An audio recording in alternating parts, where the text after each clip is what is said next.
When we arrived at the hall, the first thing I noticed wasn't the music or the laughter. It was the banner. Congratulations, Jason. In gold letters. My brother's son's name, not my daughter's. My daughter froze beside me, clutching the small bouquet I bought her that morning. Yellow leaves, her favorite.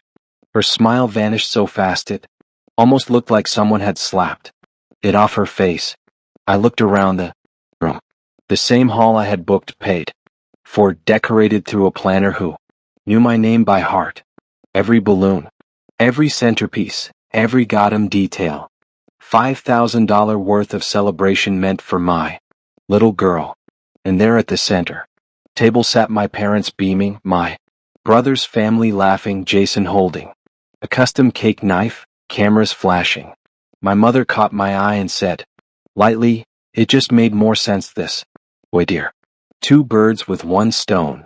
My daughter whispered, Dad, let's just go. Her voice cracked, and in that moment I didn't explode. I didn't make a scene. I just smiled coldly, quietly, because something in me had gone still.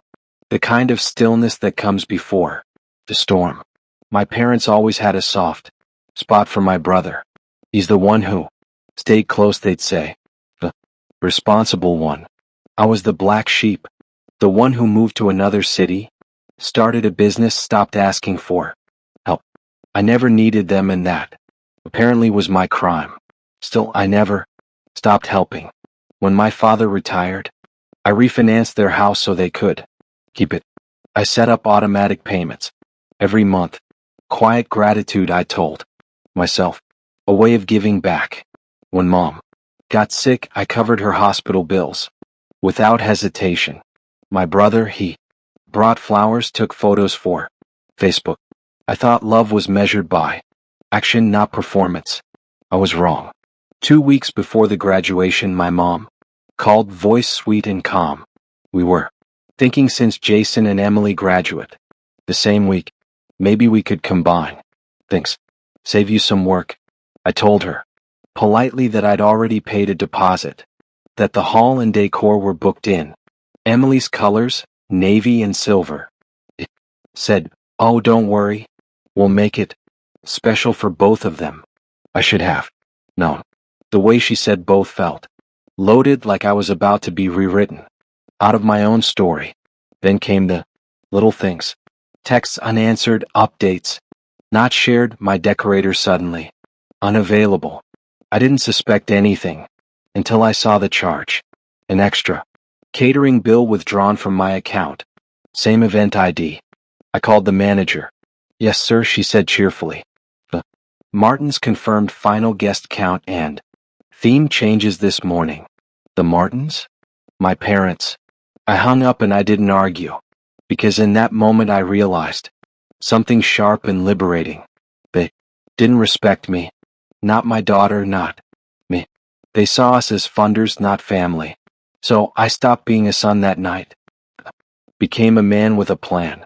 The mortgage payments I've been making for 5 years. Those weren't charity. They were leverage. The house was still in my name. The day my father begged me to sign that refinance, he'd said, just for formality, son. Your family. Family. The same word that meant nothing when they replaced my daughter's celebration with someone else's. So I checked the account, pulled up the autopay, clicked pause and waited. The next morning I woke to 57 notifications. Group chat. Family forever, red heart, dad. Son, there's an issue with the bank. They say the payment bounced. Mom, we just got a letter. Foreclosure warning. What's happening, brother? Bro, if this is about last night, don't be childish. Jason didn't ask for that. Mom, again. Please fix it today. We can't afford to lose the house. I stared at the screen, sipping my coffee. My daughter sat across from me, eating cereal in silence. Her eyes were still puffy from crying. She looked up. They said it was a mistake, right? I smiled. No, sweetheart. It wasn't. I typed one message into the chat. Mistakes happen. When you forget who paid for your comfort. Then I turned the phone face down and drove her to school. By noon, my phone was a war zone. Missed calls, voicemails, guilt messages, the whole choir of manipulation.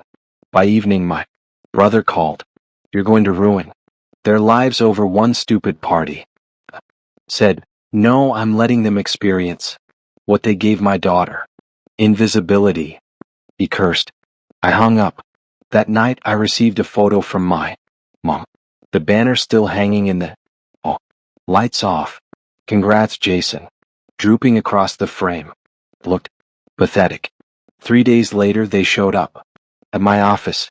Dad looked 10 years older. Mom's voice trembled. Please, will apologize to Emily. We didn't mean for it to go that far. I leaned back, expression calm. You meant every bit of. You just didn't expect me to stop playing your game. Mom said, you can't. Just turn your back on family. I said, you already did. Dad started to speak, but I cut him off. Do you even know what she said that night? Emily asked me why. Her grandparents didn't love her. It took a moment she earned and handed it to a boy who didn't even need it. Silence. Just their guilt hanging heavy. Then I stood, walked to the window, and said, you'll get your house back when my daughter gets her respect. Until then, maybe Jason's graduation gifts can cover your mortgage. My father's face broke, and he understood finally what it felt like to be humiliated in silence.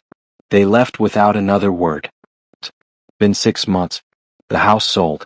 They live in a small apartment now. I still visit, not out of duty but curiosity to see how quiet people become when entitlement dies. My brother doesn't talk to me anymore. He avoids me at every gathering, as if I'm some dangerous reminder of accountability. My parents, they've become polite, careful. They ask Emily about college. They bring small gifts. They use her name now. She smiles again, a little more each time. Last week she said, Dad, I'm glad you didn't yell that night. I told her the truth. Revenge doesn't need noise. It needs precision. When people steal your joy, shouting makes you small. Silence makes you unforgettable. And as for that hall, I booked it again. Same place, same date. This time the banner said, Congratulations, Emily.